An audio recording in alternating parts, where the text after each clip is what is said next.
நீங்க யார ரொம்ப நேசிக்கிறீங்களோ அவங்களே உங்களை அவமானப்படுத்துற மாதிரி சூழ்நிலை வரும்.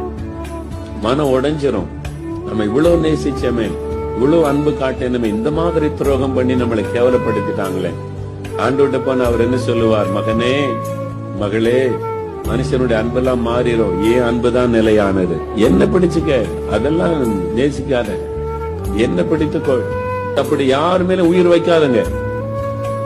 நான் உங்களுக்கு ஆலோசனையா சொல்றேன், நீங்க உயிரையே வைக்கணும்னா ஒரே ஒருவர் தகுதியானவர், இயேசு, இயேசு, இயேசு, இயேசு.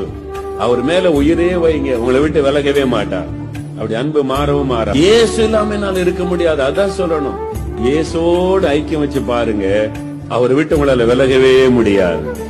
நான் சொல்லுவேன், அவருடைய சமூகத்துல சில சமயம் உட்கார்ந்து, ஆண்டவரே நீர் இல்லாம வாழ முடியாது, இது ஒருத்தர் எனக்கு போதும், ஒருவர் எனக்கு போதும், நீர் இல்லாம வாழ முடியாது ஆண்டவரே.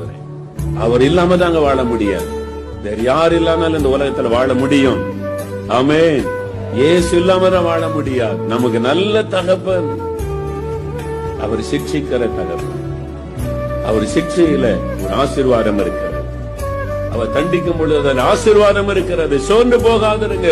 ஆண்டவர் சிக்ஷிக்கும் போது சோர்ந்து போகாதிருங்க.